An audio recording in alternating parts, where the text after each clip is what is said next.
시청자 여러분 안녕하십니까? 지방자치 중점 소식을 전하고 더 나은 지방자치의 방향성을 제시하는 지방자치 1번지입니다. 전라북도 익산 함열 LED 농공단지 내에서 학술적 가치가 있는 다량의 유구 등이 발굴돼 공사가 중단됐었는데요. 지난 6월까지 정밀 발굴 조사를 마치고 다시 공사를 재개했습니다. 김성지 기자의 보도입니다. 고대 유물 발견으로 사업이 중단됐던 전라북도 익산시 함열 LED 농공단지 조성 사업이 재개됐습니다. 이에 따라 지난해 9월 문화재 시굴 계약 이후 1년 가까이 중단됐던 사업이 정상 추진할 수 있게 됐습니다. 익산시는 공사 도중 추가 유물이 발견될 경우 즉시 신고 토록해 추가 발굴에 나선다는 방침입니다. 한편 지난 발굴 후 추가 조사가 필요하다는 의견도 제기됐지만 문화재청에서는 추가 조사 예정이 없음을 밝혔습니다. 이에 문화재 전문가는 보통 문화재청에서 유물 등의 역사적 가치를 보고 추가 조사 여부를 결정하며 추가 조사가 결정되지 않은 것은 문화재청의 지침에 따라 그렇게 된 것으로 파악된다고 말했습니다. K랜 김성지입니다. 전라북도 전주시의 한 초등학교 통학로 개설 문제를 둘러싸고 전주시와 주민들이 갈등을 빚고 있습니다. 현재 아이들이 다닐 통학로가 없어 개설을 해야 하지만 이로 인한 교통 혼잡 문제와 재산 피해는 고스란히 주민들이 떠안게 되는 상황입니다. 김순균 기자의 보도입니다.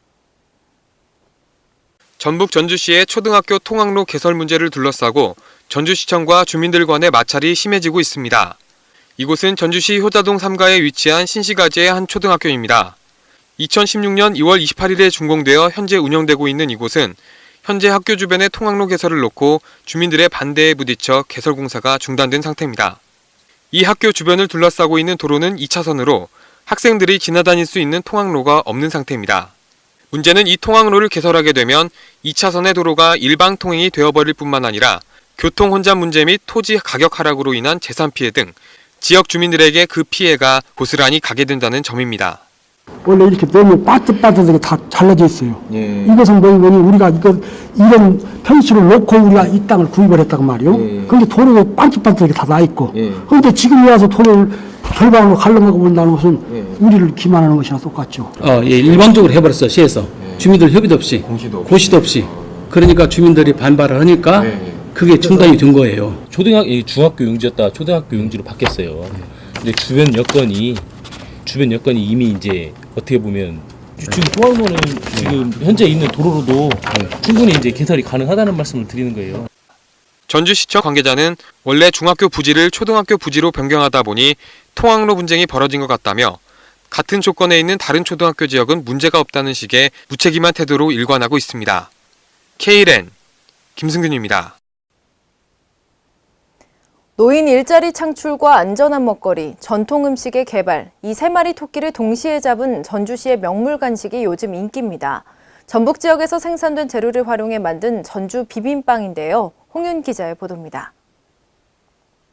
농산물의 수입 증가로 인해 안전한 먹거리로서의 로컬푸드가 큰 인기를 끌고 있는 가운데 전라북도 전주의 명물인 비빔밥을 간편식으로 먹을 수 있는 전주 비빔빵이 인기입니다. 예비 사회적 기업이 만드는 이 빵은 우리밀을 비롯해 15가지의 로컬 채소가 들어갔습니다.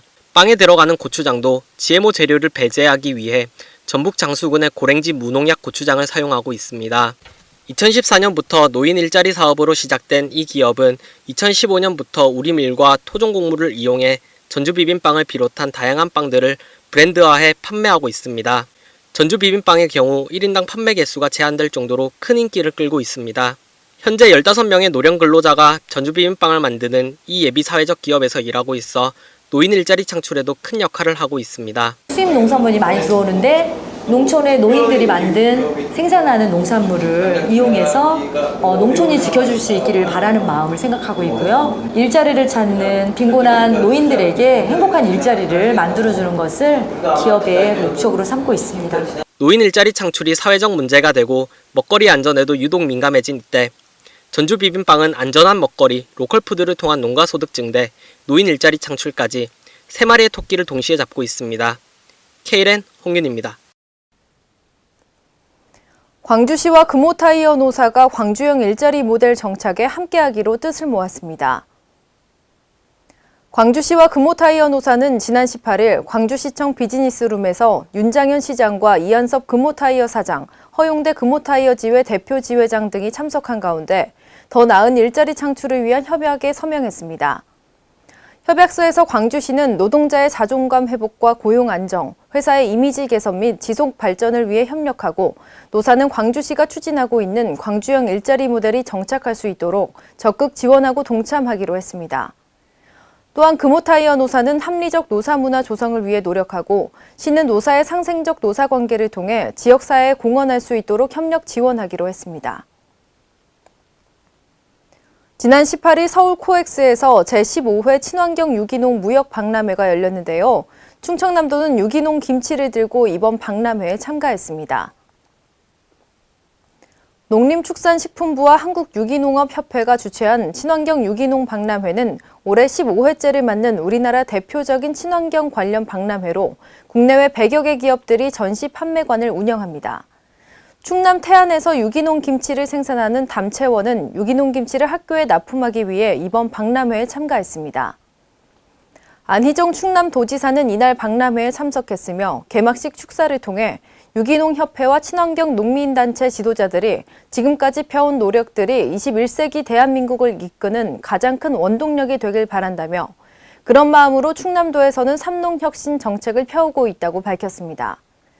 이어 충남도는 농업 지도자들의 좋은 지도력을 뒷받침하는 행정을 펼 수 있도록 하겠다고 약속했습니다.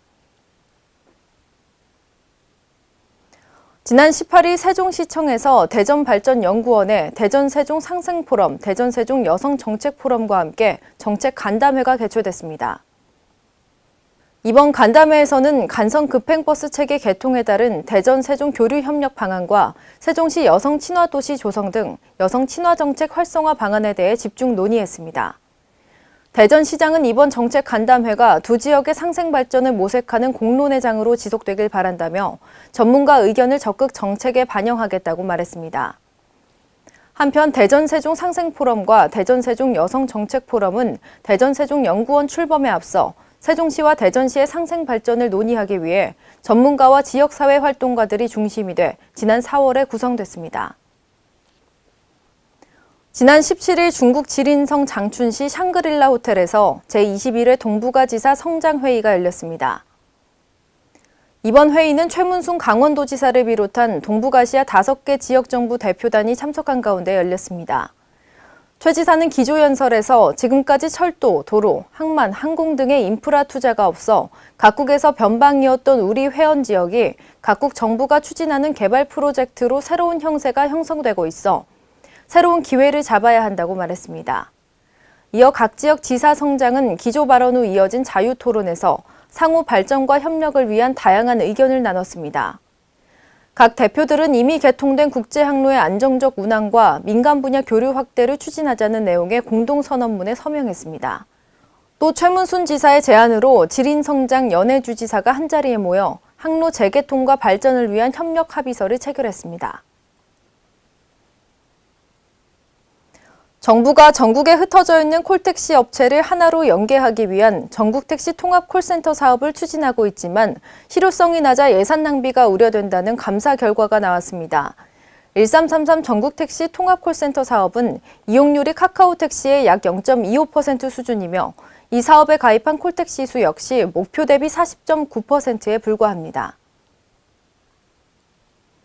행정자치부는 지난 2월 문을 연 대통령 기록 전시관이 개관 6개월 만에 누적 관람객이 10만 명을 돌파했다고 밝혔습니다. 대통령 기록 전시관은 대통령과의 만남을 주제로 지난 2월부터 일반에 전면 공개해 운영되고 있으며 지난 5월 관람객 수가 5만 명을 넘은 데 이어 이달 17일 10만 명을 돌파했습니다. 이상으로 지방자치 1번지를 마칩니다. 시청해주신 여러분 고맙습니다.